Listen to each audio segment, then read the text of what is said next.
Hey, welcome back to the courtroom for the final day of the trial. Over the last two videos, we exposed how Drive to Survive Season 8 transformed from a gritty sports documentary into a heavily censored, heavily scripted PR machine. The comments on those videos were absolute fire, and it proves that real F1 fans are waking up to the truth. Today, we are looking at the final two episodes of the season, episodes 7 and 8. The charges today: protecting billionaire owners, manipulating race results in the editing room, and insulting the intelligence of the viewers. But before I drop the hammer, I will admit there is one specific thing in the finale that Netflix did absolutely perfectly. I'm your host, the Paddock Outlaw. Court is back in session. Let's look at the final pieces of evidence. We start with episode 7, What Happens in Vegas. The focus here is the absolute disaster for McLaren. Their shocking double disqualification under the neon lights. Netflix is sensationalizing a massive technical penalty instead of explaining the actual engineering behind it. This episode is completely built around the shock value of the disqualification. We get endless slow motion shots of Zach Brown looking stressed in the VIP paddock, dramatic music swelling, and mechanics holding their heads in their hands. But let's look at the reality of the sport. A double DSQ is an engineering failure. Was the ride height too low? Was it excessive plank wear? Did they miscalculate the tire pressures for the freezing Vegas temperatures?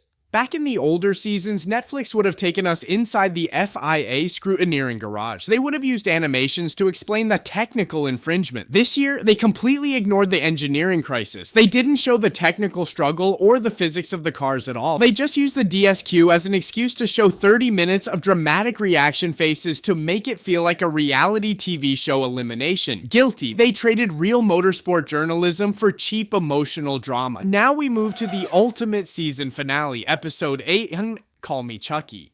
This episode is entirely dedicated to the dramatic, down-to-the-wire 2025 World Championship fight that went all the way to the absolute final lap under the lights of Abu Dhabi, turning one of the greatest sporting comebacks in F1 history into a cheap 80s slasher movie, and treating real driver careers as an afterthought. Let's start with the context. After the catastrophic double disqualification in Vegas, McLaren arrives in Abu Dhabi absolutely crumbling under the pressure. Zach Brown is sweating, and he actually compares Max Verstappen's relentless comeback from a massive points deficit to a horror movie, saying just when you think you finally killed the villain, he comes back. Max, being completely cold-blooded, sarcastically replies on camera, "He can call me Chucky." Now, I have to give Netflix credit for their visuals. The cinematography of the Abu Dhabi night race is objectively a masterpiece, but the narrative editing is where the crime happens. Netflix takes that one Chucky quote and builds the entire finale around it. They go out of their way to show cute, emotional archive footage of a young Lando Norris to paint him as the innocent underdog victim. Meanwhile, they heavily edit Max as this unstoppable, ruthless killer hunting McLaren down. They completely ignore the brilliant telemetry, the tire management, and the tactical genius of Max's comeback arc. They just play tense horror music and paint him as a monster to manufacture a Hollywood thriller. And the most insulting part, while they waste time building this fake horror movie, they literally just toss in the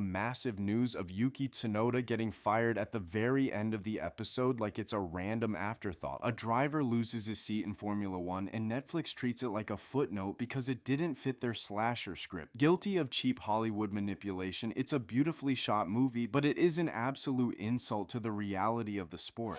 So here is my final overarching verdict on Drive to Survive Season 8. It is no longer a show about Formula 1, it is a show about F1 PR departments trying to look good for investors and producers trying to write Hollywood scripts. But here is the good news. The Netflix trial is officially over, but our season is just beginning. If you are tired of corporate media lying to you, you have found your new home. Starting tomorrow, the Paddock Outlaw is going daily. I will be dropping videos every single day covering breaking paddock news, unfiltered gossip, raw telemetry analysis, and brutal race weekend reviews. No PR filters, no fake storylines, just the hardcore truth of the grid. And here is my bold stance for you to debate today. I genuinely believe Netflix has ruined its reputation with hardcore fans, and they should hand the documentary rights over to F1 TV so we can finally get real technical analysis. Do you agree with me that F1 TV would make a much better documentary, or do you think Netflix can still save this show next year? Drop your exact thoughts in the comments right now. I want to see where you stand. If you are ready for daily, unfiltered F1 content, hit that subscribe button, leave a like, and join the Outlaws. The court is permanently adjourned. I'll see you at the apex.